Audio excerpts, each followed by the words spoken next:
您正在收听的是大脑之声广播节目。You're listening to your brain on air. The program will begin shortly. Enjoy. Good afternoon, everyone. Welcome to Your Brain on Air. I am your host, Ollie Vogt Larson, and welcome to the officially rebranded to the new order of things version of Your Brain on Air, now approved and rebranded by the judicial order of the great leaders of the Chinese Communist Party. We are here to promote common prosperity and the true global powerhouse of not only the 21st but the 22nd centuries. We would like to extend a thank you to President Xi Jinping for the opportunity to become government-sponsored after my bitter misunderstanding of Falun Gong last episode, a clear cult in need of abolishing. Next stop on my apology tour will be Tel Aviv. Thank you all so much for attending. We appreciate your views. Ladies and gentlemen, I had to do something. My last video was restricted in certain territories. I had to do something. Apparently, I don't know. I'm just gonna say it. They restricted my when I cut out the clip where I used copyrighted music. Oddly enough, they didn't copyright claim that, and it wasn't banned in any other place. However, the entire stretch where I discussed Falun Gong, I don't know. Weirdly enough, it's restricted in certain territories. So I would just like it to be clear that we are friends of the Chinese Communist Party here, ladies and gentlemen. We are here to promote values of prosperity. We're not enemies to China, of course not. We would never. Xi Jinping, thank you so much for the opportunity to become government sponsored, ladies and gentlemen. So now we're gonna keep our nose out of some nasty shit like Tiananmen Square. Not covering that sort of stuff ever again. What is that? All I know about Tiananmen Square is it's a beautiful landmark that a couple of students were a little rowdy at one point, but that's about it. Ladies and gentlemen, thank you so much for rejoining us. It's Thursday, man. You only got one more day. Can you believe it? That, or you might already be done with work. I don't know your schedule. Whatever you're doing, Friday tends to be the head of the week. You know what I mean? We put out our final episode then, so we only have one more. It's Thursday's always the tee up day. So we're looking forward to the rest of what the week has in store for us. This weekend looks like it's going to be great. Temperatures are climbing up, especially after this goddamn storm, this historic storm that apparently snowed in a couple people, but admittedly a few of them, they got wind chill at the very worst of it. So, it was a mixed bag for everybody. But, ladies and gentlemen, there's so much to discuss. I'm not going to waste any more of your time. Let's just jump into the first story of the day. Why don't we?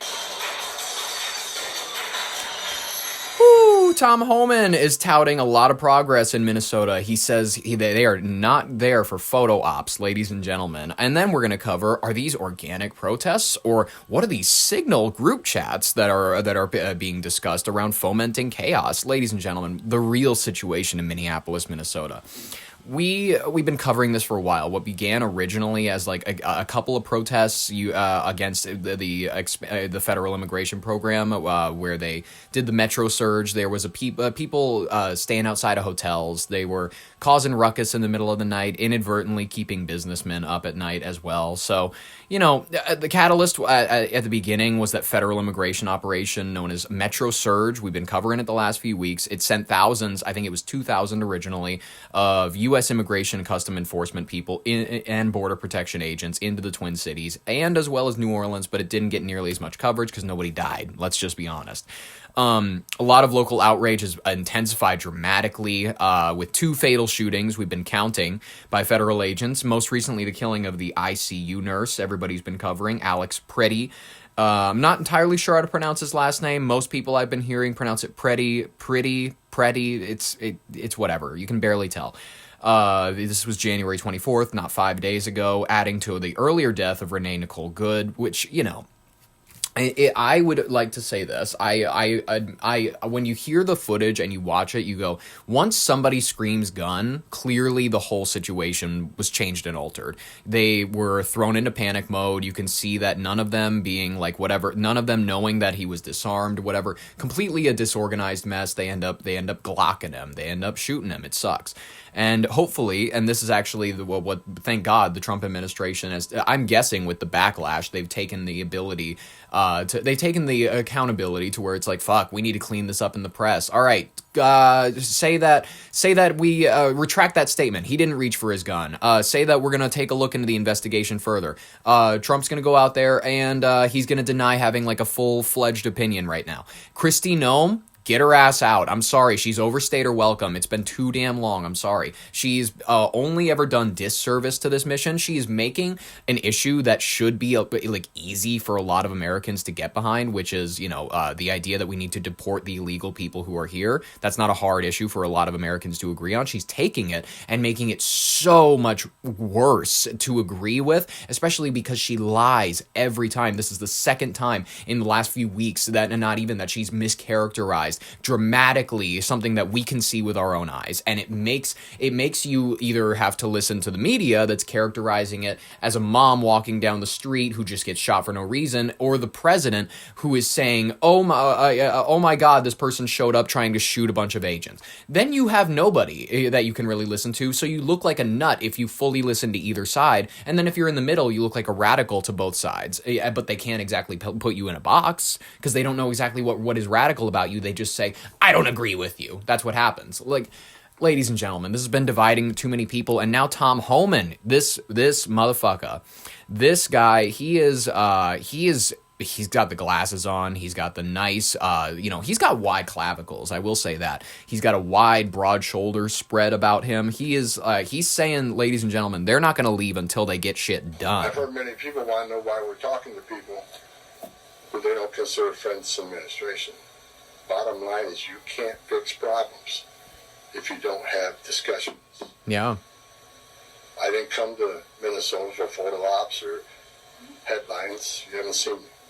I came here to seek solutions, and that's what we're going to do. And we've come a long way, and we got some good wins for the people of Minnesota, I think, and for the administration and for the safety security of the city. One thing we did agree on, though, everybody I talked to agreed on, was that community safety is paramount. One thing we all agreed on was U.S. Immigration and Customs Enforcement is a legitimate law enforcement agency. Yes. That has a duty to enforce the laws enacted by Congress. And any person you hear saying abolish ICE or, wearing the T-shirts saying abolish ICE and whatnot, you know that person is in it for the clicks, they're in it for the likes, they're in it for the touting, the social media clout. It's a phrase. Abolish ICE is not a genuine policy that any person is meaningfully pursuing, and people like AOC are destroying their chances at a Democratic nomination, even for vice president, if she keeps touting that shit. It makes her look more radical by the day. That's what you say. Like I've said many times for the last several years, even before this administration, jurisdictions that refuse to cooperate with federal immigration authorities are sanctuaries for criminals. Sanctuary cities are sanctuaries for criminals. That's not hard to agree with. It endangers the residents of the community. To be clear, we did not agree with Minnesota state and local officials that they would be involved in immigration enforcement. I didn't ask them to be immigration officers. I'm asking them to be cops working with the cops to help us take criminal aliens off the street. What we did agree about is not to release public safety arrests back in the community, and they could be lawfully transferred to ICE. I'll speak more about that. I will highlight that the Minnesota State Prison System under the Department of Corrections have been honoring ICE detainers. And we appreciate that important collaboration, and we're going to expand upon that. It's better than the cooperation that some other states have been giving them. Some other states, unfortunately, their prison system has been refusing to cooperate with ICE because of pushback and whatnot, and it's resulted in them having to go onto the streets. It's resulted in them not being able to go to prisons and grab illegals who have committed the crimes that local police have arrested them for, because they're sanctuary cities to where the local police is prevented from working with ICE in a meaningful way. So what you have as an inadvertent result is they're not able to go and grab the people we already know are criminals. So what do you got to do? You have to go to the streets. That's why we've seen this. That's literally how you can explain this entire trudging onto the streets, except for the fear narrative, which is also based. That's another great explanation, which is we don't have the numbers of deportations that we want. Clam up, make the ones that we really have, dress them up, make them look like we're being extra performative and cruel, and it will make the base look like we're really being hard asses, but really we're deporting very few people. 50 just drove past me on the way towards Cedar. That was on Lake and Park. This is curious. Thanks. You could say we've got 2 commuters behind that F-150. Yeah. That's confirmed. All right, so what are we looking at here? Well, that was independent journalist Cam Higbee. We've had him on this show recording anti-ICE crazies following him, thinking that he was ICE agents in this wild story allegedly involving prominent figures on the left in Minnesota who could be involved in this secret signal group chat tracking ICE agents and independent journalists like our next guest. I would love to ask, how retarded do you have to be to like follow ICE agents from neighborhood to neighborhood, from like place to place, following them? That is not a form of protest. That's not a form of like, oh, freedom of whatever. Why are you pursuing law enforcement officers?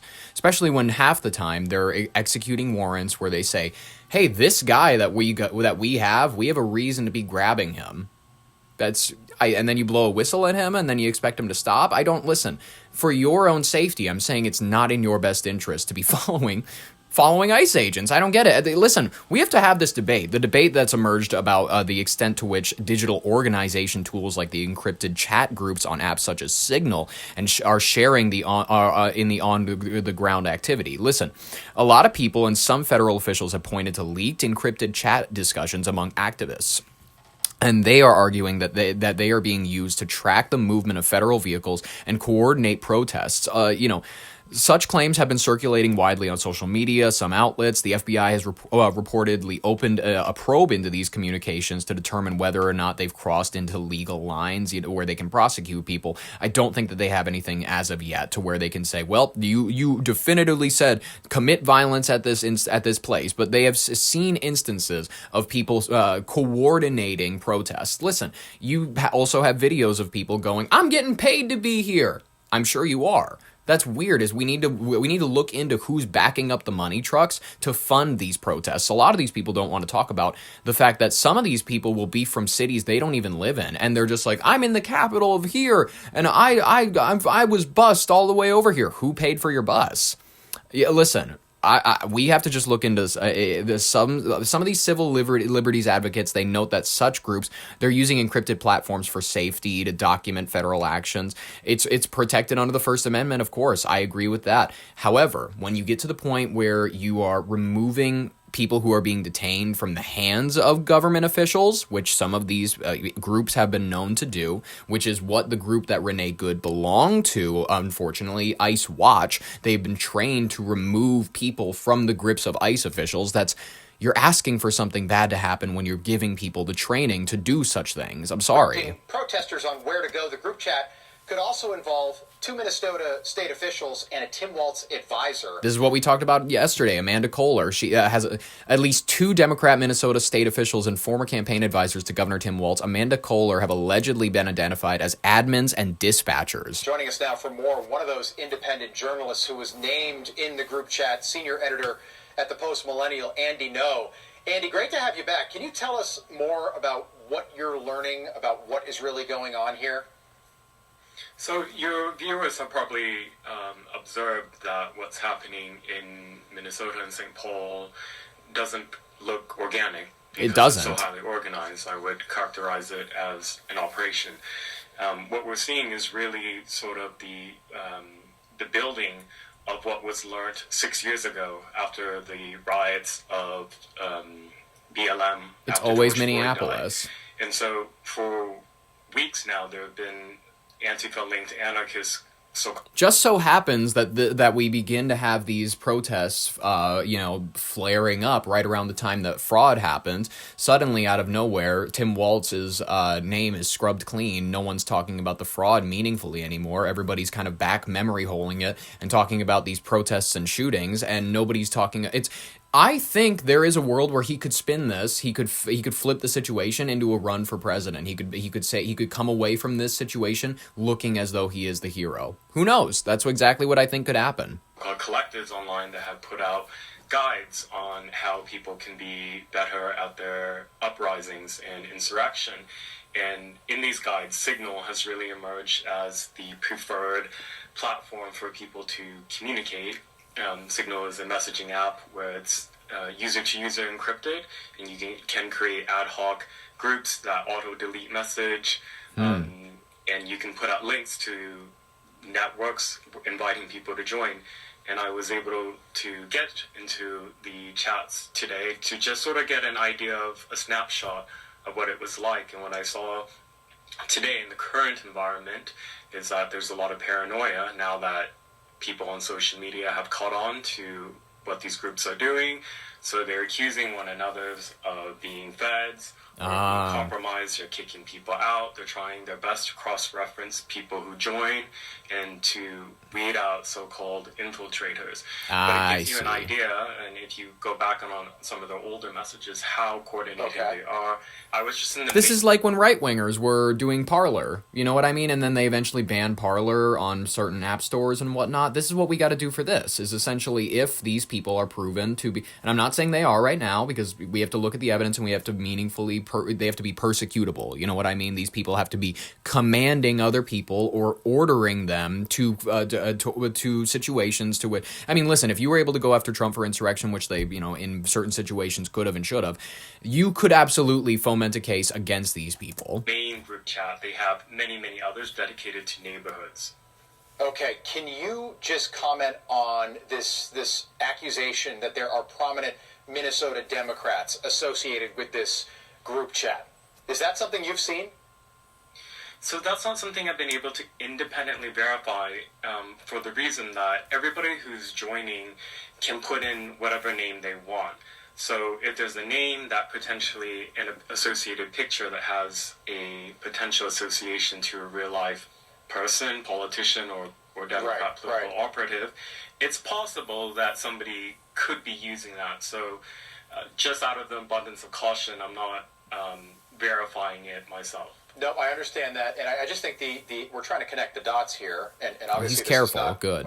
This is not something that I am accusing, but the fact that this guy was out there Saturday with a gun, with extra ammunition. Well, his parents did go on the news, and they did say this is Alex Pretti's parents. They did go on the news, and this was I believe NBC News. They said that their son was not a regular gun carrier. They said their son was not, like, he had a license to carry, but he was not known for going out places and having his gun with him to carry. He had a license to. He just wasn't known for doing such. So, you know. Is it weird that he showed up to a protest? Well, there's arguments to be made. It's for his own safety. If he really felt as though he could be going into a situation where his life could be in danger, he has the right as an American to protect himself. So, there's arguments to be made in either direction. I know a lot of legal gun owners, and I'll tell you what, I don't know any legal gun owner that would do what this man did. It's all on camera on Saturday. And the question... I agree that he probably shouldn't have been involving himself with federal agents, but by pushing the woman away to, like, get her away from the grasp.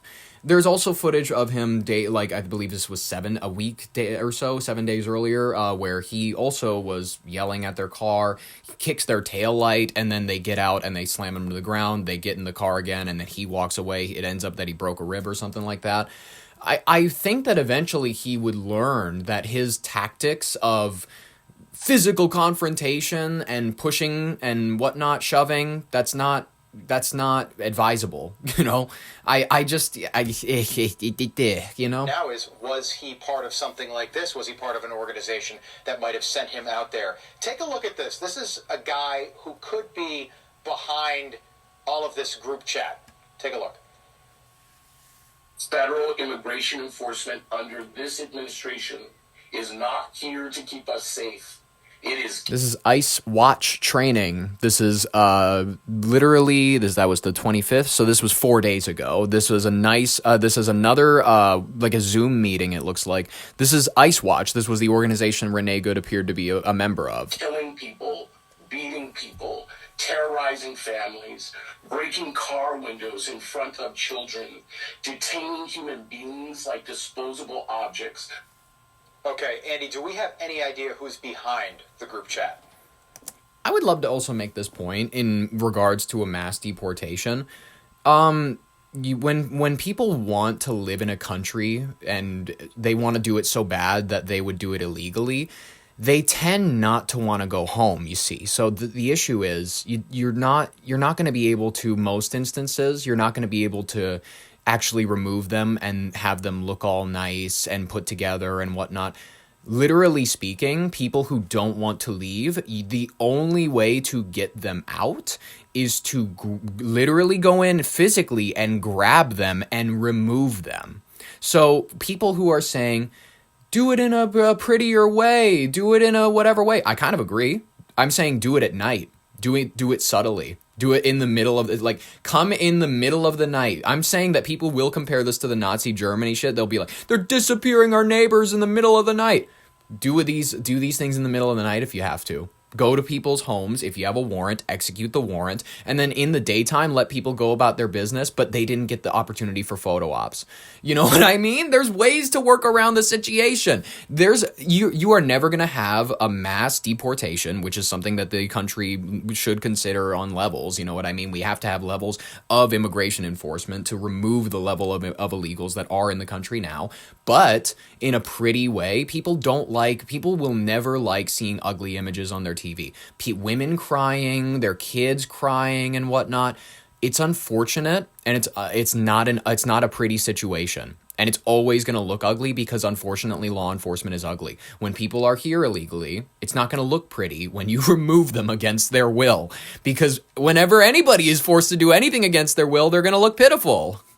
Well, everyone is operating under a pseudonym. And one thing that I should mention is that one thing they keep repeating is that don't put anything in writing that you don't want to hear read in a court. So, and some of them seem to suggest also that they are concerned that what they are doing may be illegal. So there's also a potential criminal conspiracy here. And the guides that they're putting out are guides to engage in obstruction against the federal government.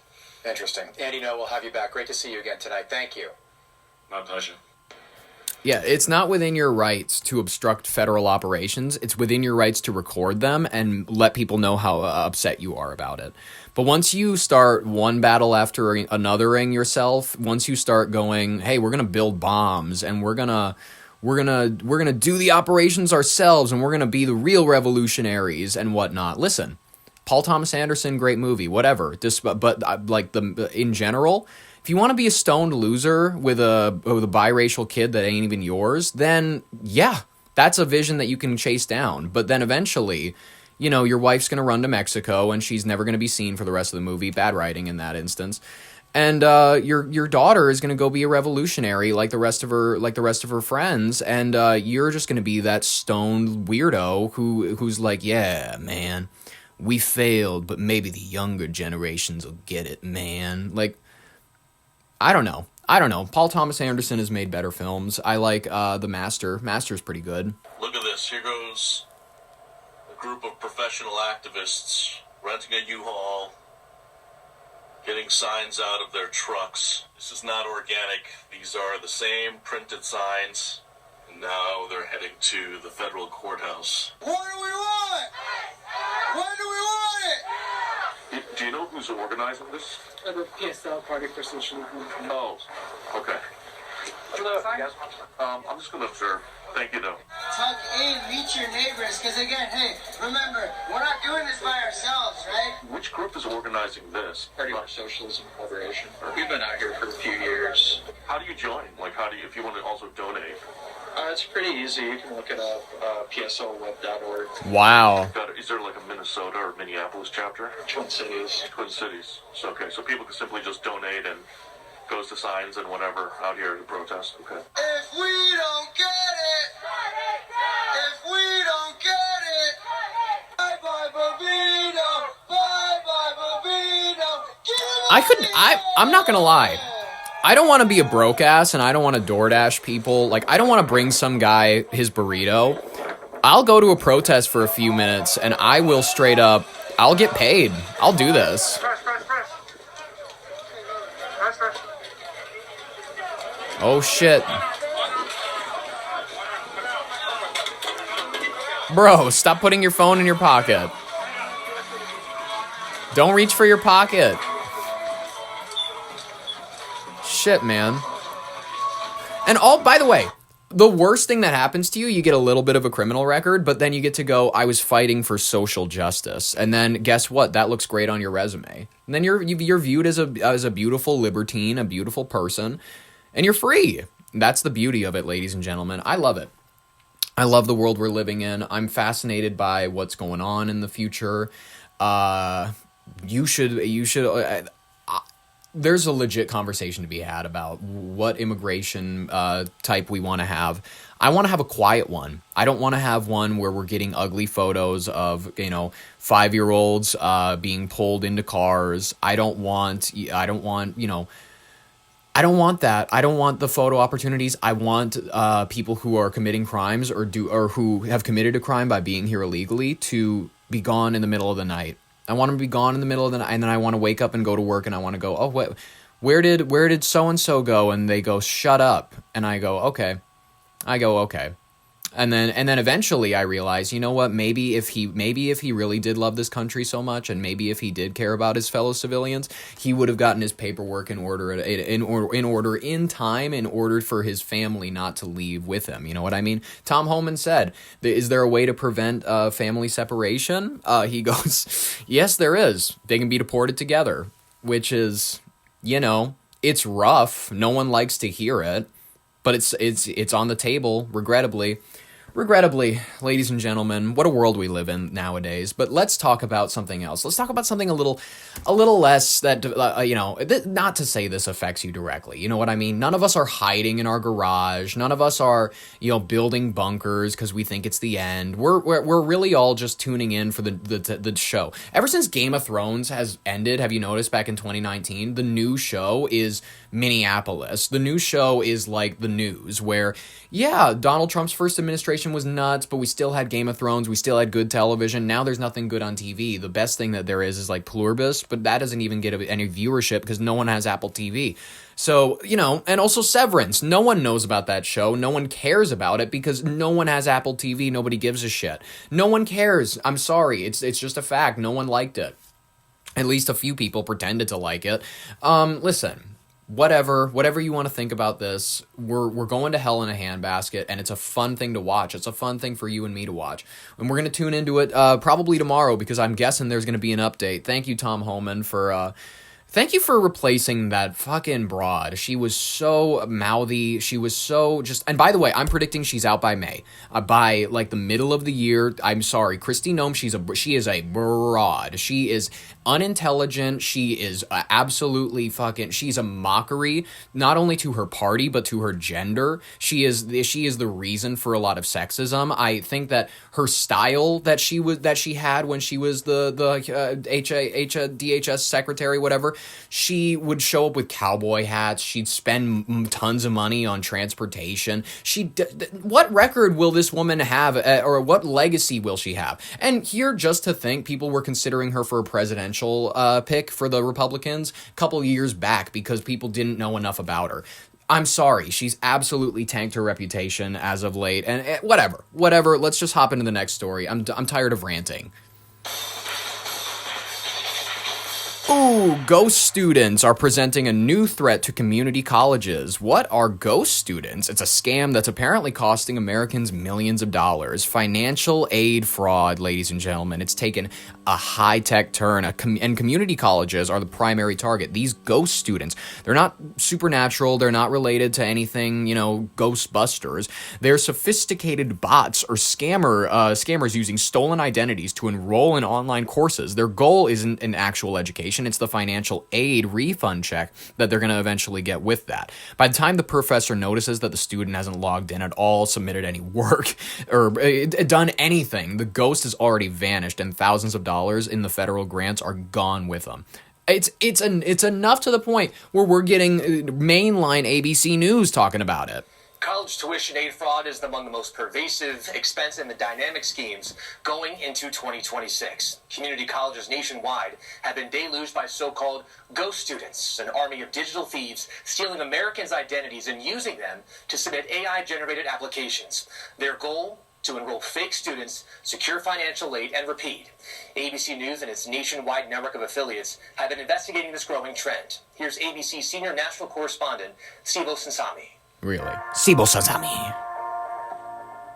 This is 58-year-old Murat Mayer of suburban D.C., business researcher for a nonprofit with a Ph.D.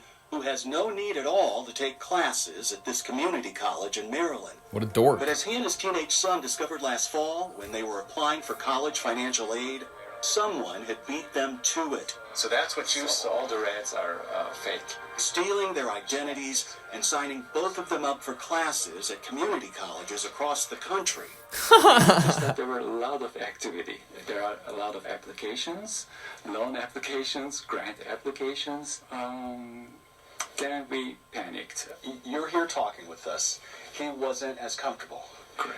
He was scared. For nearly 2 years. Dude, it's a kid. Don't make the kid talk if he doesn't want to talk. Like, listen, I would be saying this if it was a girl, too. I'd be like, it's a college-age kid. They don't, let him focus on getting an STD. Using their credit to apply for school loans. And his son, who today is a high school senior in Bethesda, Maryland, was already listed as a second-year Bethesda, Skyrim, Fallout. Student at this community college in the middle of Utah. Utah, Charlie Kirk, Provo. I'm sorry. I hear a word and then my mind associates it. I don't know where I get that. It's just like a thing I grew up around. Attending class pretending to be your son. And he's passing the classes. He believes the thieves stole their identities after his wife died in a tragic car accident and their health insurance company had one of those massive data leaks. Damn. How big of This is why I don't have insurance. a problem is this? It's a huge issue. So, when the pandemic, everybody went to online. By the way, if I hit you with my car, don't come asking me for no hospital shit. I don't got no health insurance. Try me, bitch. It really did open the door. So right now we have about 200 investigations open nationwide. I mean, some of the losses are in the smallest in the hundreds of thousands up to over $1 billion. They call them ghost students, these digital thieves with no shame who are stealing identities. Jason Williams, a federal investigator, says they'll often use AI to enroll long lists of people in schools, sign them up for Pell Grants and loans, and then disappear as soon as they get the money. I mean, why haven't Americans thought of this? This is brilliant. This is, and I'm not saying that this is not Americans. Maybe this is. But I'm saying, why haven't kids been doing this? Kids my age are bitching about not having enough money. They're like, I gotta work 18 hours a day. I only get to sleep for 4 hours. And it's like, start scamming. Start stealing government money. That's the best. Listen, it's so just easy these days. It's all on the internet. You can steal thousands of dollars. This is not legal advice. This is not, I'm being satirical. We're having fun. This is a satirical show. This is, guys, this is the new gold rush. It's financial gold. Listen, the California hills are ripe and they are untouched. They are untapped. And even if they are tapped, guess what? The resources, it's the American people and their pockets are deep, unfortunately. They keep going to work every day and they keep funding you. It's your responsibility to go grab it. That's your money to go grab. Go steal it. As you're stealing identities, these loans are not being repaid. They're being assigned to people. They don't even know they have a debt with the U.S. Department of Education. Or you get some letter from the department or the servicer or the Internal Revenue Service that says you owe the Department of Education money. And he says they're targeting Americans of all ages. I thought that because I am a 55-year-old man, that I don't have to worry about that. It sounds like that's not true. That is not true. So we've had cases where they're misusing identities of people in their 80s and 90s going to school. They got real Pierce Hawthorns walking around the community colleges, apparently. Colleges who accept almost everyone that are seeing this the most. A college in Maryland shared with us this photo of a would-be student applying to their school, and we blurred his face because he hasn't been charged with a crime.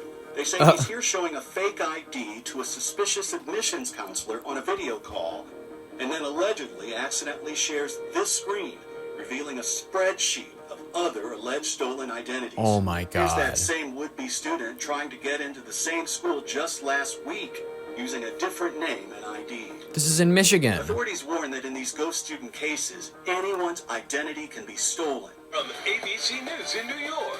And one of our great talents at ABC News is proof. I got that tea. I'm ready to go. So I woke up in mid-February to this news, and it took me until late December to finally get this discharged.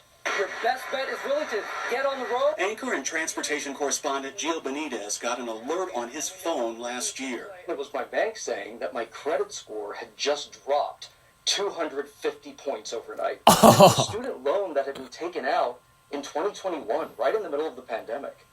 And I definitely wasn't a student then. Our Gio Benitez. In 2021... I would love the fact that I could just show up to any college and I could be like, look at my show, look at my intelligence level. You think I went to college? And they'd be like, you're right. Cut him a check. Well, like, let's go talk to his creditor. He obviously didn't go here. Friend and colleague was a long way from needing any student loan. Well, Mike, listen, we are excited. Look, we got the countdown right. He was a network newsman on the set of Good Morning America, seen here with astronauts who are training to fly into space. On the Earth's surface, I weigh 175 pounds.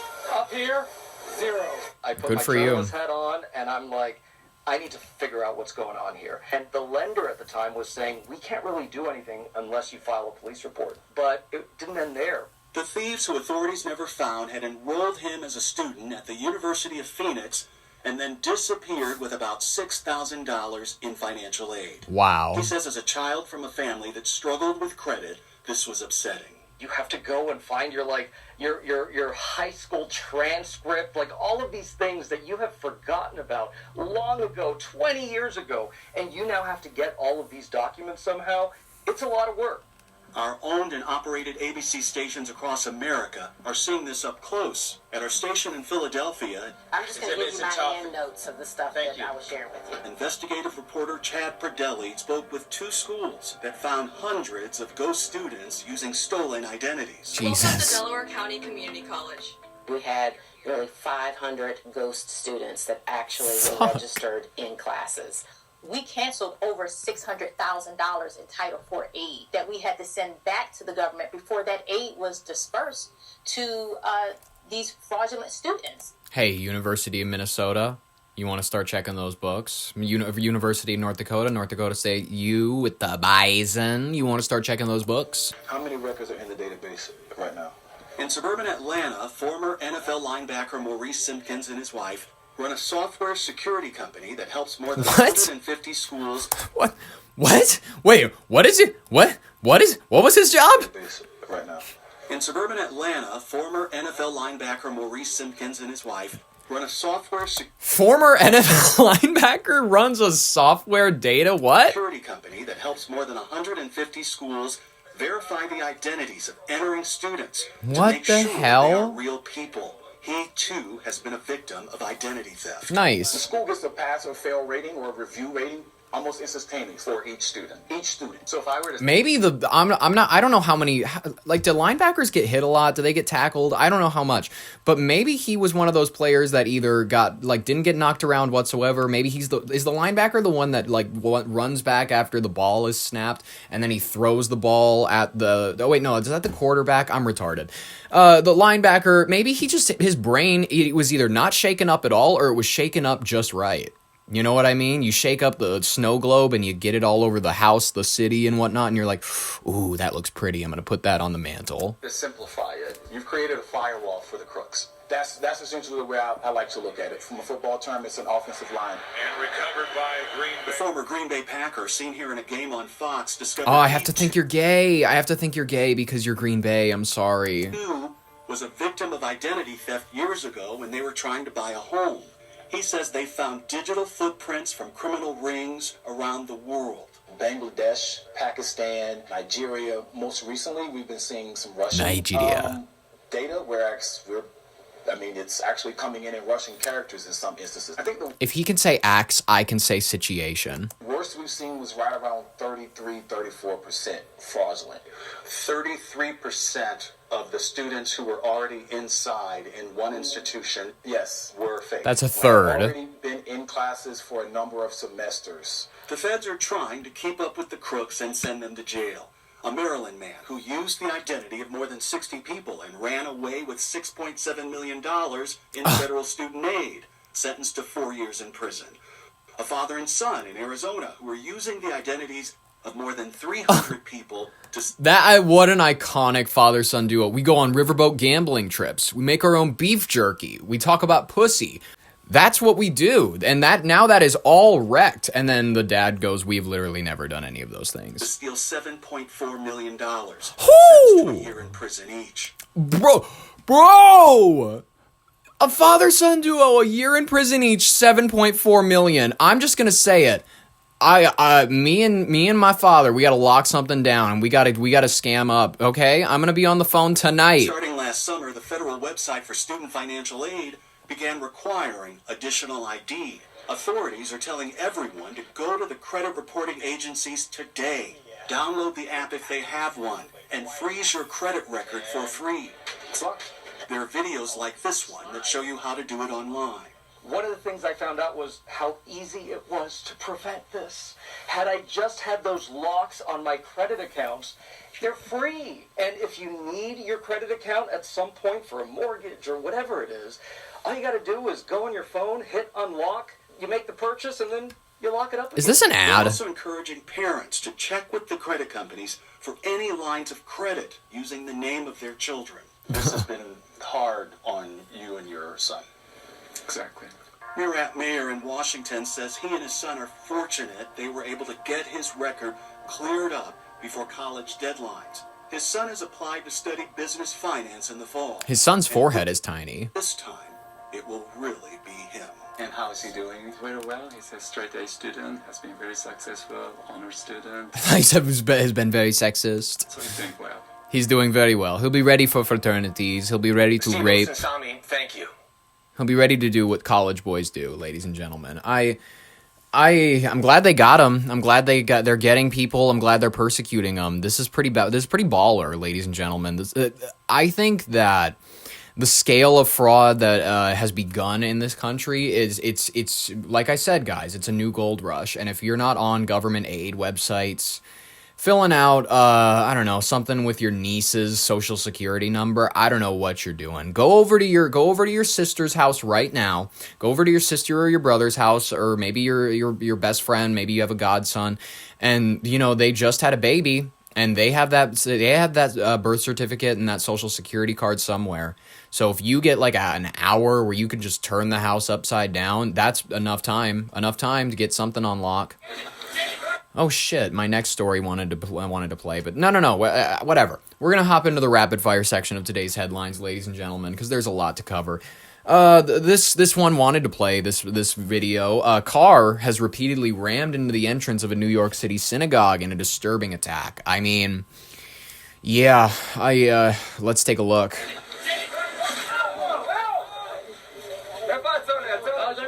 It's a Honda. I was expecting a Nissan.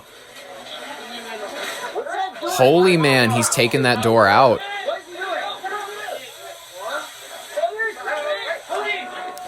Does he think that the underground tunnels will be accessible to him? He doesn't know Hebrew. Everyone knows you have to speak Yiddish for the tunnels to open. Yeah. He just took out one of the main doors. You got to get the other one. Dude, his car's fucked.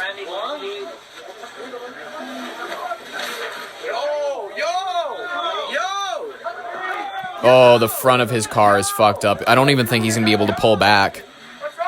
Oh, he's going to try to go forward again. Oh, he's pulling for... Oh, never mind. He's caught on something. Oh. Oh, he's getting out of the car. He's surrounded by a bunch of Yids. They're like, "Oi, what are you doing?" Officer, hey, officer! Yeah, that's him! Stop him! Bro. The cops are like, they're slow to put him in handcuffs.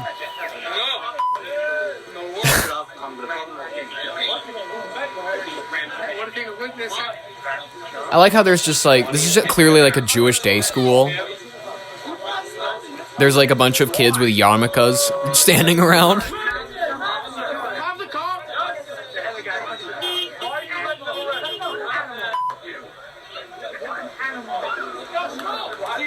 They got him.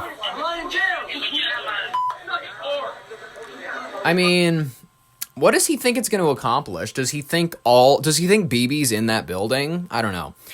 If you want to exercise your issues with Bibi Netanyahu, write him a letter. He has a PO box. I'm pretty sure.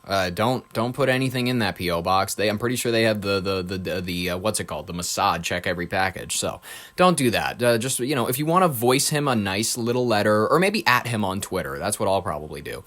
The U.S. and Iran tensions are escalating also very sharply. President Trump has ratcheted up his threats with Iran, warning that Tehran could negotiate or face significant military consequences as the U.S. naval armada heads towards the region. Oh, I love it. We're sending a fully armed battalion to remind them of our love. Iran has vowed for rapid retaliation, and European partners are closely watching the situation as diplomatic channels are straining and sanctions are deepening. Democratic threats are also threatening a government shutdown over ICE reform. Senate Democrats are threatening to withhold support for federal spending unless there is a reform to Immigration and Customs Enforcement, ICE, that are being enacted, particularly after public outcry over the fatal federal law enforcement actions resulting in the death of Pretti and Good. Pretti and Good. I just realized that their names together make pretty good. I'm having too much fun with that. The European Union has designated Iran's Revolutionary Guard as a terrorist group. I mean, I would say the Iranian regime is a terrorist organization, but that's just my personal opinion. The EU has announced the formal designation of Iran's Islamic Revolutionary Guard Corps as a terrorist organization. It's drawn sharp condemnation from Tehran and further complicating already strained US-EU-Iran relations. The UK and China visa-free travel deal has also been secured. UK Prime Minister Keir Starmer, during a visit to Beijing, announced a future visa-free travel agreement for short stays between the UK and China, along with cooperation on cracking down on people smuggling. Damn, I mean, wouldn't you want to know about that kind of stuff, people smuggling? U.S. Republicans are pushing for stricter voting requirements. House Republicans are introducing legislation proposing tighter voting requirements, such as the 2026 midterms approach, potentially impacting voter access and sparking fresh debates over the electoral integrity. Listen, if it's voter ID, why can't you get an ID? You can get an ID. Every person can get an ID, and any person who cannot get an ID shouldn't be voting. Very simple. End of story. Continuing protests in support of Iranian democracy, worldwide Iranian diaspora protests continue in support of the domestic movements inside of Iran against the government. Yeah, of course, there's a lot. They're going to massacre them by the thousands, and what will we do? We'll make it into a big resort, and I think that it's going to be very much like a Mario Kart resort. You know, Delfino Plaza or something, where it's going to be like, yeah, the natives, we don't know what happened to them, but it's a very pretty area to go around. You know what I mean? In like a nice little cart. Our final headline we'll cover is Russia has launched new attacks on Ukraine ahead of the peace talks. It's launched fresh wave of missile and drone strikes across Ukraine, killing civilians just days before peace negotiations, signaling the heightened conflict intensity in Europe's largest ongoing war. I mean, they're gonna kill everybody if they have to. You know what I mean? Whether I'm talking about the Ukrainians or the Russians, that's up to you. That's your imagination. Zelensky, man, he's pretty based. I will say that for sticking around, for being a comedian who won the presidency. I will say he's pretty based for winning and ruling like a warlord the last 4 years the way he has, or 5, excuse me. I'm stuck in 2025 brain. Ladies and gentlemen, we got one more story, and I will excuse you. You will be free, I promise. Enjoy. Ooh, Amy Klobuchar has announced her run for Minnesota governor, ladies and gentlemen. Quote, "We've been through a lot." I mean, how long ago did I call this? A long time. I have there's a clip of it on the channel a few episodes ago where I think it was Governor Tim Walz saying that he was going to be done. He was dropping out of the race, and during that episode, I said it made the way for someone like Amy Klobuchar. Well, ladies and gentlemen, Minnesota's political landscape just got a massive jolt of energy, ladies and gentlemen. The Democrats are alive like Frankenstein. Guillermo del Toro is hard again. Senator Amy Klobuchar officially is jumping into the race as governor after nearly 2 decades representing the state in Washington. Klobuchar looking for a trade-in as the U.S. For the U.S. Capitol for the State House in St. Paul. Her announcement signals a significant turning point for the U.S. Democrats and the Minnesota Democrats in particular, as she's one of the state's most recognizable and consistent vote getters. Listen, her popularity is through the roof. People love her. She is a brat. Listen, when people say Kamala Harris is brat, maybe she's brat in California where she wins maybe 70% of her local votes, but she's not brat on a local, on like a red county scale. I don't think in purple areas, I don't think Kamala performs nearly as well as Amy down the middle Klobuchar. Ladies and gentlemen, she came out swinging with a great video. She is like, fucking, I'm out here, I'm queer and I'm proud, and we're doing this. We're doing this run for governor. Let's take a look at the inspiring new words. And by the way, she's winning. She's winning because it's a lefter-leaning state that I believe likes a lot of her policies. They want a shakeup from Tim Walz. Republicans haven't won a statewide election since 2006, I believe. So yeah, the chances are slim, ladies and gentlemen. Let's take a look. Minnesota, we've been through a lot. A beloved leader and her husband murdered in their home. Little kids gunned down in a I was in town for that. It was pretty wild to be there for the gunning. Church. The killings of Renee Good, a mom of 3. Ugh. And Alex Pretti, a nurse who took care of our veterans. 3,000 ICE agents on our streets and in our towns, sent by an administration that relishes division. We cannot sugarcoat how hard this is. But in these moments of enormous difficulty, we find strength in our Minnesota values of hard work, freedom, and simple decency and goodwill. These times call for leaders who can stand up and not be rubber stamps of this administration, but who are also willing to find common ground and fix things in our state. These times call for grit and resilience. Here's the music. I've learned resilience. She did it. I love it. Did you catch that? Okay, she was being really serious, and then she's like, we're going to transition this. We're going to transit like Caitlyn Jenner. We're going to go from this dreary, this dad that's kind of a bum to watch on the fucking Kardashians, and we're going to come out sexy.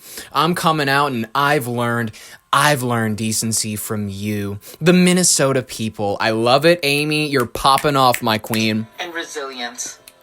I've learned resilience from you. Yes. Through it all, you do not give up. You put on those winter boots in the freezing cold and bring your kids to school. Yep. And bring food to your neighbors. Yup. That's Minnesota. That's Minnesota. Minnesota built this nation. We're bold about doing big things. We mined the ore that won World War II. We invented everything from the pacemaker to the Post-it note. We feed the world. And now, our next big frontier is before us. Educating our kids, training our workers, expanding our businesses, protecting the people of our state. All of them. All of that will require a government that can carry its weight and match your drive and hard work. And that's you. I believe we must stand up for what's right and fix what's wrong. What's wrong, That's Amy? right, today, I'm announcing my candidacy for governor of the state of Minnesota. Hell yes, I am Amy. running for this job for every person who wants their work recognized and rewarded. This is your destiny. For every Minnesotan who wants to buy their first home. For every parent who wants a better world for their kids. I'm running for everyone who wants more affordable health care. For every student, farmer, dreamer, and builder. Dreamer. And I'm running for every Minnesotan who wants ICE and its abusive tactics out of the state we love. Well, I don't want ICE out of the state we love because ICE is a legitimate operation. That's like saying we want the police. This is like 2020 if they said, and we want to get the police defunded and out of our state. It's ridiculous. We cannot go from one extreme to another. There needs to be a meeting in the center. Amy, this is your 1L. This is your 1L. You can't be overturning completely to the major left on this situation. Every day, I will bring these principles to the job. 1. get things done. If we want change, we can't wait for others to solve our problems. For sure. 2, I'll bring people together. I was ranked number 1 in the Senate for bipartisan bills and number 3 out of 100 for getting bills passed into law. Bang, boom. I'm ready to work with leaders from both parties in our state. 3, I'll stand up. Bro, did you just jump from 1 to 3? Oh, wait, no, you said 2, bring people together. I'm retarded. Work with leaders from both parties in our state. 3, I'll stand up for what's right and fix what's wrong. Nice. I don't like fraud or waste in government. That's why I went after crime as county attorney. I will make sure the people who steal taxpayer money go to jail and root out the fraud by changing the way state government works. I will do my job without fear or favor. King I've shit. never shied away from taking on the powerful. That's what I did as prosecutor, that's what I did as senator, and that's what I will do as your governor. I like my job in the Senate, but I love our state more than any job. I love the people of Minnesota. In Minnesota, I want to be a transformative governor. Now is our moment to renew our commitment to the common good. I'm asking Democrats, Independents, and Republicans to join our campaign. It is a homegrown one born in a moment like no other. It is for people who believe... I will say, she's not the most homegrown candidate in the sense where you're pretty much as establishment Democrat as it gets. That's all I will say.